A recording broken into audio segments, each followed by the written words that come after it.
आज चाहे कला का क्षेत्र हो या फिर शिक्षा का क्षेत्र, ओरिजिनल थिंकिंग की कहीं ना कहीं कमी नज़र आती है और नज़र आती है समस्या प्लेगरिज्म की। शिक्षा के क्षेत्र में ओरिजिनल थिंकिंग को कैसे प्रमोट किया जाए और कैसे प्लेगरिज्म से बचें, इसी विषय पर आज हम बात करेंगे। स्टूडियो में मौजूद हैं हमारे साथ हमारे विशेष मेहमान। मैं स्टूडियो में स्वागत करना चाहूँगी आशिम सचदेवा जी का। आप रीजनल डायरेक्टर हैं साउथ एशिया के टर्निट इंडिया के। बहुत बहुत स्वागत है आपका। Thank you very much Satyapriya ji. आपके सभी दर्शकों को मेरा नमस्कार। सबसे पहले आपसे ये जानना चाहेंगे कि जैसे मैंने अभी अपने इंट्रोडक्शन में भी कहा कि प्लेगरिज्म बहुत बड़ी समस्या नज़र आती है। दूसरी ओर ओरिजिनल थिंकिंग की भी बहुत कमी नज़र आती है अगर हम रिसर्च स्टूडेंट्स को देखें, विशेष तौर पर भारत में। तो ऐसे में एकेडमिक इंटेग्रिटी को आप किस तरह से डिफाइन करेंगे और कैसे इंस्टीट्यूशंस एक एकेडमिक इंटेग्रिटी और एक्सेलेंस का एक कल्चर प्रमोट कर सकते हैं अपने स्टूडेंट्स के बीच? Satyapriya ji, academic integrity fundamentally is about ethical conduct. It's about unwavering commitment to values such as honesty, fairness, respect, responsibility.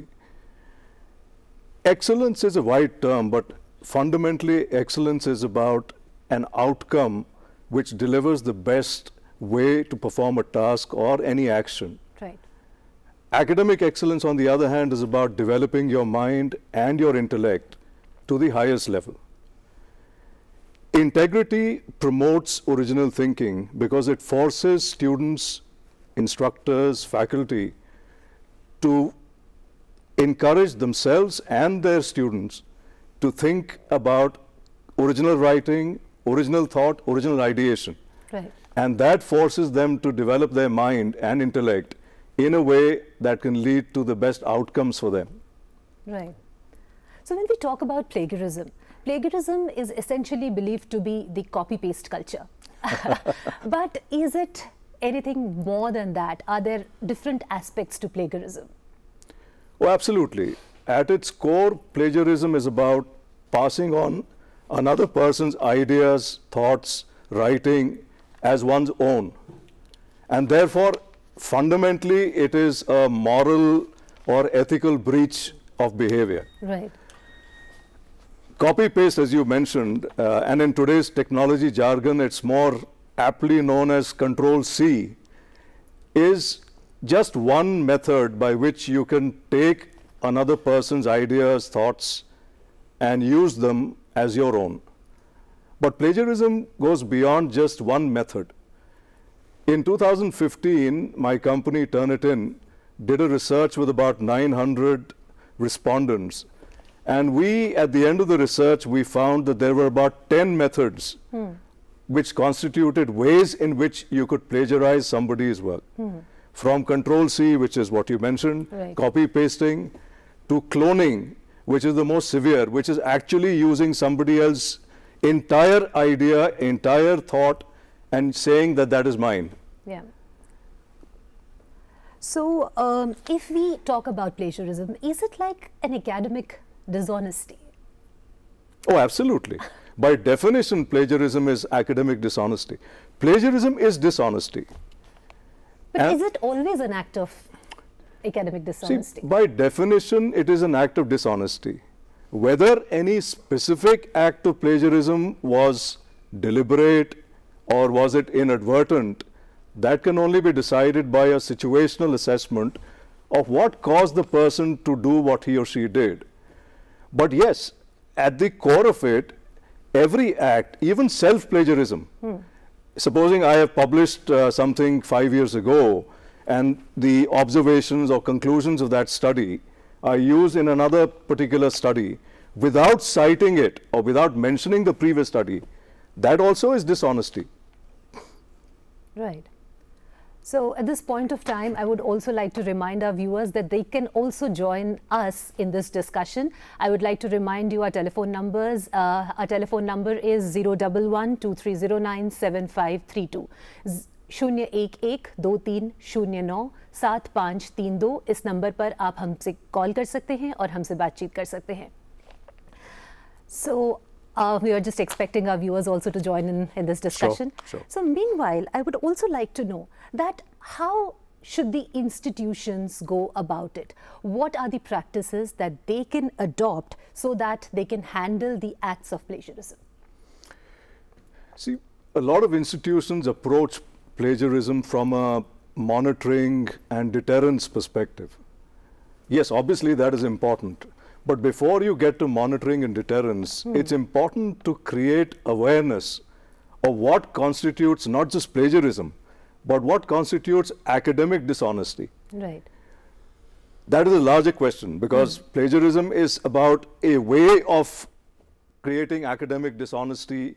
But fundamentally, the problem is that academic dishonesty can lead to lowering the actual effect or impact of education, impact of research, and the aim for excellence of an institution can be severely impacted if they do not create enough awareness and build a culture of integrity.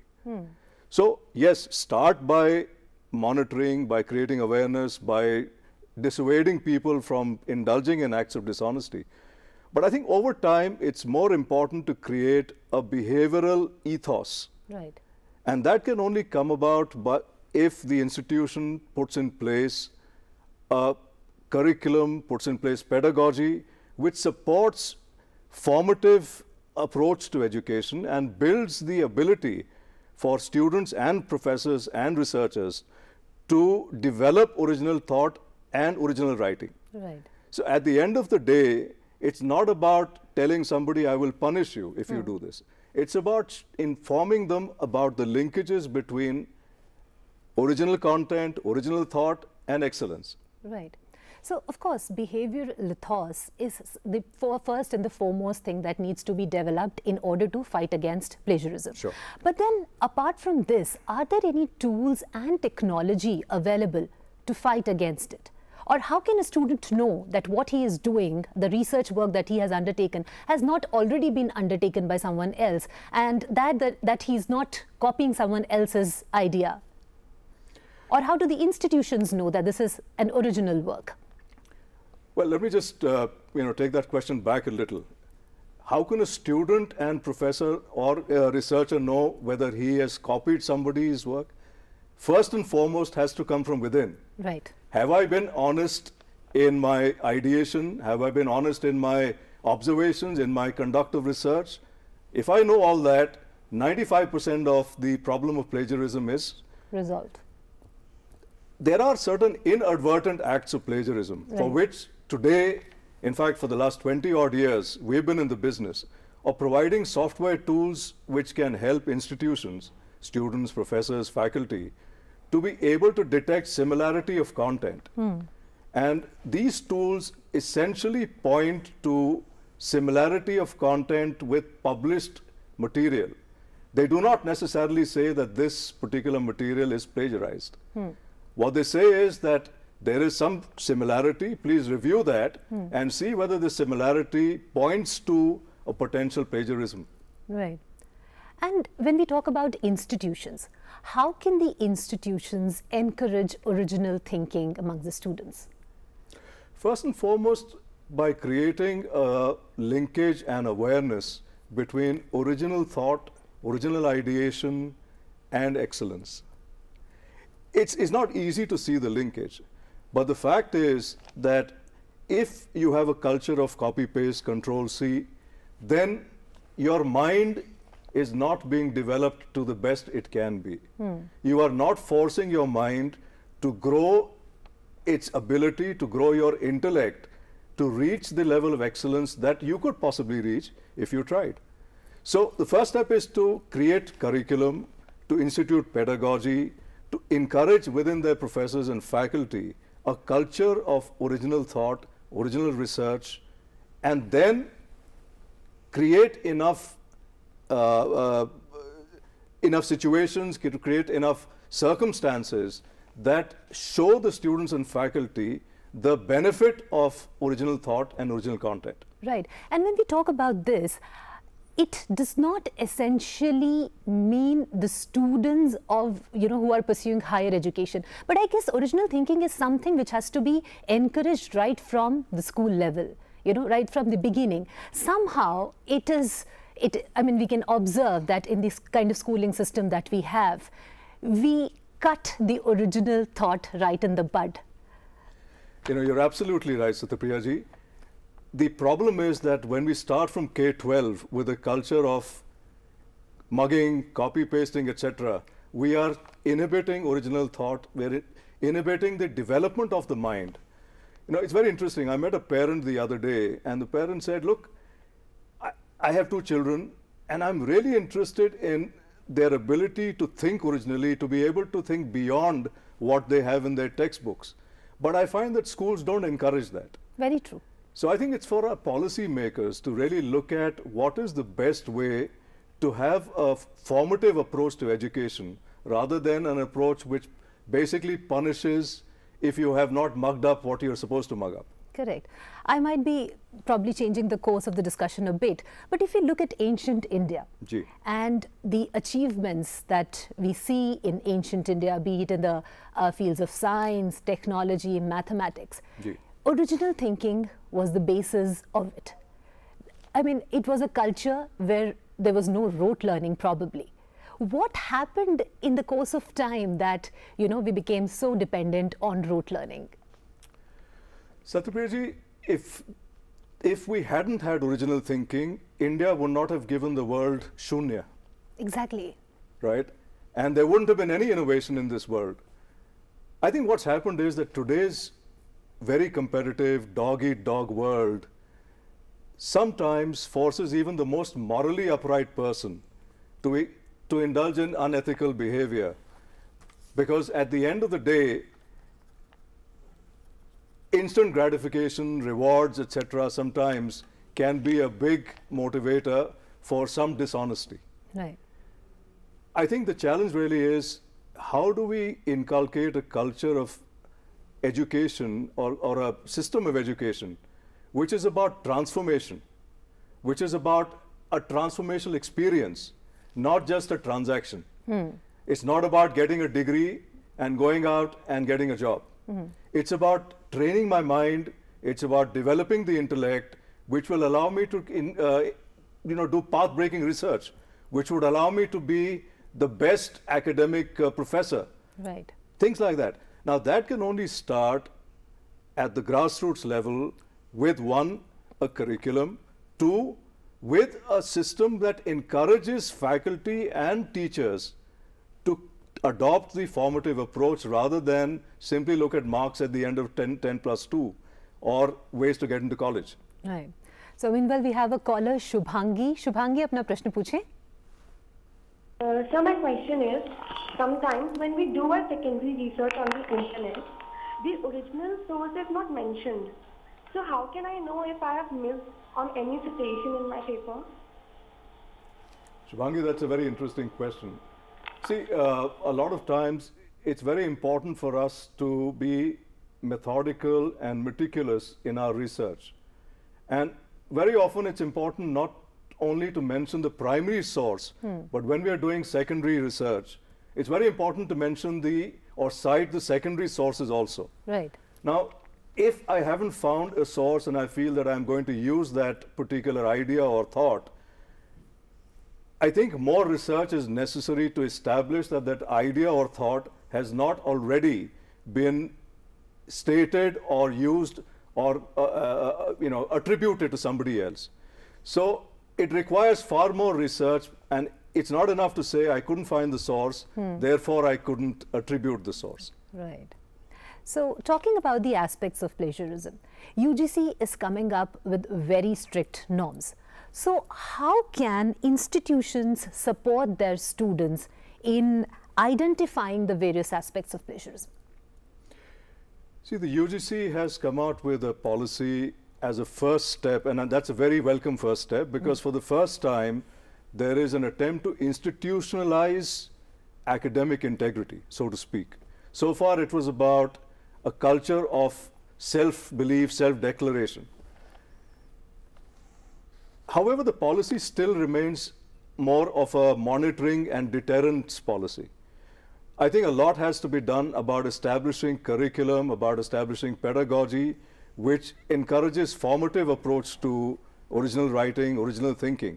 For example, there are some colleges, what are called the New Age liberal universities, where they have curriculum which has courses in critical thinking seminars, for example. And such courses from an early start in the career or early start in the education process encourage students to adopt original thinking and original writing. So for institutions, one, create a very clear awareness about the benefits of academic integrity. What are the ethical implications of dishonesty, plagiarism, etc.? Also create linkages between excellence and original thought, original ideation. And then provide tools, whether it's software technology tools, whether it's the pedagogy, whether it is the instructors who are focused on delivering original thought, original ideas. I think it has to be a comprehensive effort by the institution. It can't simply be, I put in place an academic conduct policy and then everybody has to follow it. Right. There has to be an understanding of what it means. It's very easy to be dishonest. Well, I think it's easy to be dishonest, and there are lots of motivations to be dishonest in today's world. So in this case, to keep a check on the student's delivery or whatever the student is producing, is there something like a central library or something which unites different libraries across the country and has a central database of all the research publications that have been done till date? Is there something like that? Because something like that would definitely make it very easy to find out if the research is original or not. So I think, let me answer your question in two parts. Okay. The first is that detection of unoriginal content requires matching similarity with published content. Right. Obviously, it has to be in the published domain, it has to be in the public domain for it to be matched. So the efficacy of any tool depends on the extent of sources that the tool can reach to check similarity. For example, my company, which is a pioneer in this business, has indexed over 65 billion web pages, over 170 million articles, over 845 million student papers, against which every paper which is submitted into the system is checked. The UGC similarly had created some years ago a central repository called eShodh Ganga, where all the PhD theses and dissertations are supposed to be submitted by the universities, and that central repository is available for checking the fresh PhD submissions or theses that come in for grant of a degree on them. Right. Meanwhile, we have another caller, Diksha from Delhi. Diksha? A couple of days back it was there in the news that UGSC has approved some draft rules on plagiarism. So can you please help us as in how will it affect us, the students? I'm sorry, I couldn't catch the question. Diksha, could you please repeat your question?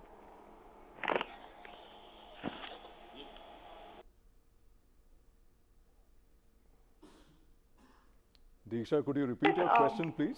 Lately in the news, it said that UGSC has approved some draft rules on plagiarism. Can you please help as in how will it impact us, the students? So she's talking about the UGC norms that they are coming up with, the rules. That. Yeah. So how would students know about it, and how can students be helped? Well, I think the first principle of what UGC is doing is about encouraging students, teachers, institutions to develop original ideas, original thought. Obviously, it's for the institution to disseminate what exactly is the policy, what are the implications for students. Of course, anybody can go onto the UGC website and read the policy. But fundamentally for students, I think it's something that they should be happy about and not concerned about. They should be happy that the policymakers and regulators in this country are actually beginning to focus on academic excellence, and this is a vital first step towards that. Obviously, students will have to be more careful, more honest about their papers. They'll have to be more honest about their research, which is not a bad thing, because at the end of the day, all that will help them to learn better, to develop their minds far more, and maybe ultimately our institutions will reach the top 50, top 10 in the world rankings because of our students. So what is your message to our students and the institutions? Degrees for the sake of degrees is not enough. Education has to be seen as a transformational experience in our lives. Education has to be seen as a way of becoming the best that we can be by training our minds, our intellect, by training our minds to pursue original content, original ideas, so that excellence becomes the norm rather than cut paste, control C, find replace, etc., etc. Thank you. Thank you very much, Ashim ji, for being a part of our show. Thank you. Thank you very much, Ji. It's been a pleasure.